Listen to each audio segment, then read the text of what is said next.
UFC 296 is officially over. Leon Edwards beats Colby Covington in a unanimous decision win. Pretty dominant throughout the entire fight. Everybody was saying Colby's gonna win. Colby's gonna take down Leon Edwards. Colby's gonna submit Leon. Oh, Colby had a close fight with Kamaru Usman, and therefore he's gonna probably beat Leon. If it wasn't for Kamaru Usman, Colby Covington would be champion. All of y'all are wrong. And I even called it multiple times. I said there is no way Colby Covington wins. I think Leon Edwards dismantles Colby Covington. I think he picks him apart all 5 rounds and just dominate. And that's exactly what happened. Leon Edwards showed off his grappling defense, and he even showed off his wrestling takedowns. He was 2 for 3 on takedowns against Colby Covington. That is impressive. The fact that Leon Edwards took Colby down twice, insane. Leon Edwards proved to everyone styles make fights. Just because you have a close fight with Kamaru Usman and you almost beat Kamaru Usman does not mean that the same fighter, the same outcome, or same situations will happen. Literally from the first round to the end of the 5th round, Leon Edwards looked amazing. He picked Colby Covington apart. I mean, this was insane by Leon Edwards. Leon Edwards landed a total of 65 strikes, 57 significant strikes out of 108. Colby Covington only landed 44 significant strikes, which, I mean, we thought Colby was going to land a lot more. We all thought he was going to put up a bigger challenge. Colby Covington was only 2 for 10 of takedown, only having a 20% takedown. Colby Covington was 2 for 10 on takedowns, while Leon Edwards was 2 for 3. This was a clear difference in not just skill level, but on championship material. Through the entire fight, Leon stayed composed. He didn't let his emotions get a hold of him, and he literally was just kicking the shit out of Colby Covington, breaking his legs apart, picking him apart, throwing a lot of 1s and 2s, and even in the last round, in the 5th round, Leon Edwards showed that he can grapple, showed off his takedown, and Colby just couldn't do nothing, and I don't get it. I don't get why Colby didn't throw more punches. And in the post-fight speech, Colby did say he had like ring rust. It just took him a little bit longer to get going. I just don't think you could figure out Leon. When you're Colby Covington, I really thought his key and winning would have been on the feet. I thought he could at least try and strike a little bit with Leon, but he couldn't even get anything going. He couldn't get in range with Leon. He couldn't land any power shots. He couldn't land any kicks himself. If you notice in the 1st, 2nd, and 3rd round, Colby was constantly going for the body and the head kick, and Leon was just standing there and moving back. Leon wasted no energy when defending the takedowns and the strikes against Colby Covington, and that's a big thing. A lot of people panic when they fight Colby and they rush, and that's how Colby ends up in very dominant positions. Leon was composed the entire time, from the striking to the grappling. When Leon was trying to reverse or get a sweep out and he ended up in a bad position, he got up immediately. Like, Leon looked phenomenal. You know, from rounds 1 through 5, Leon was dominant. He looked amazing, landed a lot of strikes. He even landed his own takedowns, 2 sub attempts. I mean, he looked amazing. I think for Colby, you know, he's just older. I said in the previous videos, I just don't see what people see in Colby. I just really don't think he is as good as people is. Just because he had a close fight with Kamaru Usman doesn't mean you'd be a champion if Kamaru Usman wasn't there. I just don't think that's how it is. I think this is the end of Colby. Honestly, if Colby wants another shot at the title, he needs to move up to middleweight or move down to lightweight. I don't see Colby getting another shot at welterweight. I think the end of Colby. I think Shavkat beats Colby. I think Bilal beats Colby. I think for Leon Edwards, I would like to see Leon defend the belt against Shavkat Rakhmonov. I think Shavkat should jump Bilal Muhammad because Shavkat is 18-0. He's had 18 finishes and has only gone to the 3rd round twice. I think Bilal is a more deserving fighter for the belt, but I think Shavkat's more interesting against Leon Edwards because Shavkat brings in the striking, he brings in the ground game, size, and the reach advantage. And I think against Leon Edwards, you could still go and pick Leon. You could maybe pick Shavkat. It's a more even fight. I feel like if Bilal Muhammad goes against Leon Edwards, it's going to look the same thing as Colby, Kamaru Usman in the 3rd fight against Leon Edwards. I think a lot of people have underestimated Leon Edwards' takedown defense, and I truly believe Leon Edwards, if he keeps fighting these wrestlers that have no striking, he's just going to rack up title. He did that against Kamaru Usman. He just now did that against Colby Covington, and I think if he fights Bilal Muhammad, he does that again. So I want to see a different challenge. I'm tired of seeing these wrestlers. We all know Leon Edwards has pretty good takedown defense. I mean, he defended 8 take against Colby Covington. That's incredible. That's insane. I really would like to see Shavkat Rakhmonov and Leon Edwards book that for the next welterweight belt. I'm happy with that. For the co-main event, Alexandre Pantoja beats Brandon Royval. I thought this fight was going to be a finish, but it went to a unanimous decision for Alexandre Pantoja. Brandon Royval, he looked really good. He landed a lot of significant strikes. He just really couldn't stay in a dominant position. Alexandre Pantoja had a lot of control time. He had a lot of takedowns. Alexandre Pantoja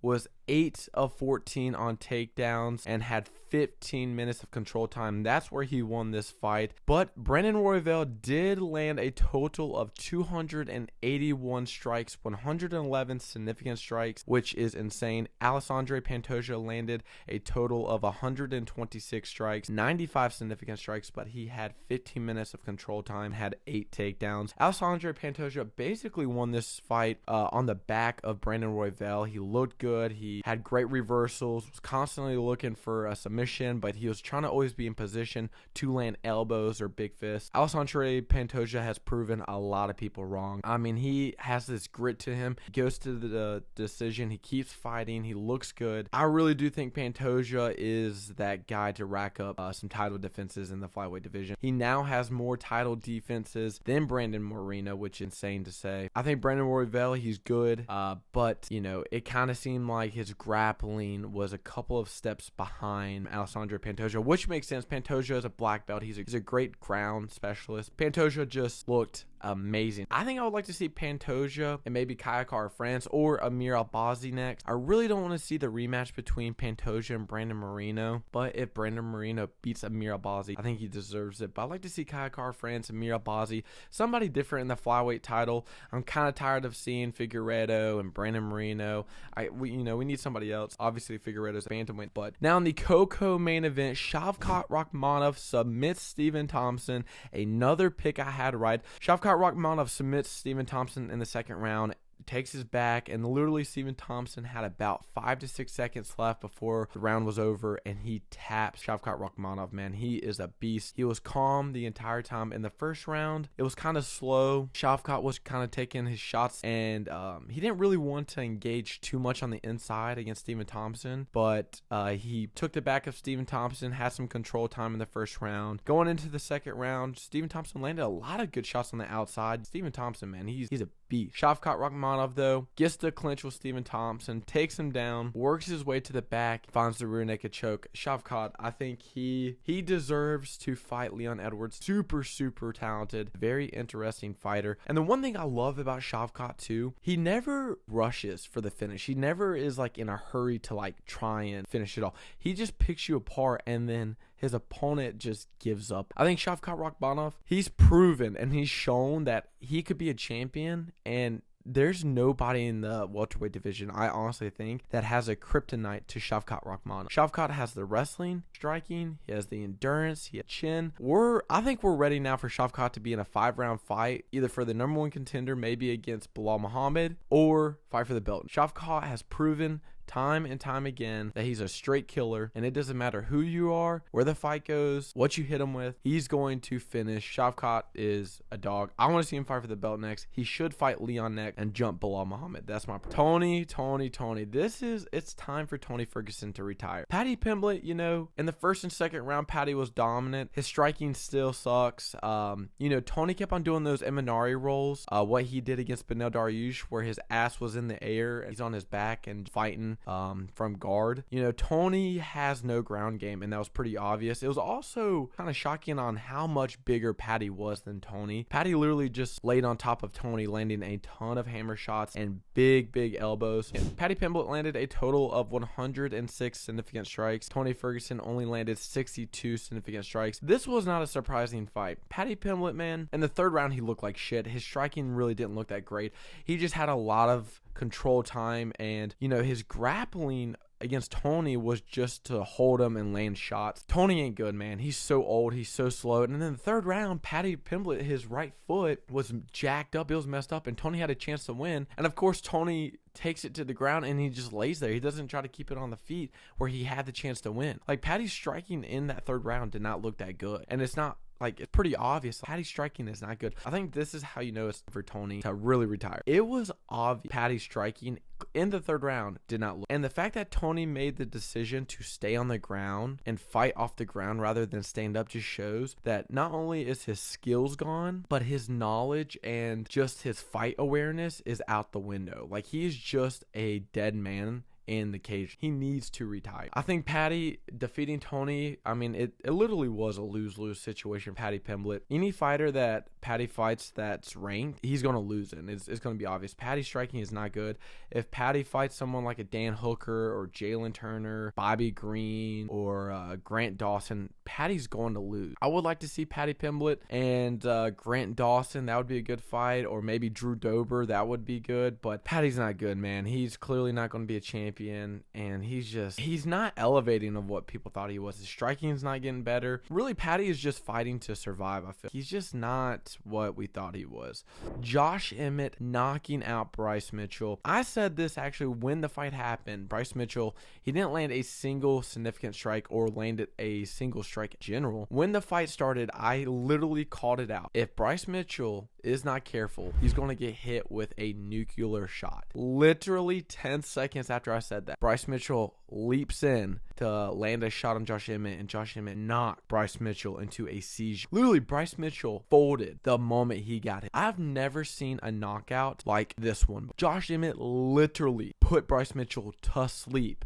And when Bryce Mitchell was getting up, waking up, his eyes were getting open, he got put into a minor seizure. Like, his body was fucking shaking. It was so scary. It was freakiest. Like, this was insane. And you know what's even more insane? Josh Emmett was the underdog. Josh Emmett was the underdog. Bryce Mitchell came out on a 2-week notice and got flatlined by Josh. I feel so bad for Bryce Mitchell, man. I really do. I hope he's okay. But Bryce Mitchell literally got flatlined. I've never seen a shot like this. I feel bad for Bryce Mitchell too, because fighting someone like Dan Ige looking really dominant and then coming to fight Josh Emmett on a 2-week notice, hoping to jump the line in the rankings and really get a shot at title. And this is how it goes out. I mean, it sucks. You know, I hope Bryce Mitchell's good. I really hope Bryce Mitchell takes some time. If you take a short notice fight like this and you get knocked out and pretty much have a seizure, you need to take at least a year off. I would like to see Josh Emmett have a quick turnaround. I mean, he didn't take any damage. He literally finished the fight in 2 minutes in the first round. I think Josh Emmett, him and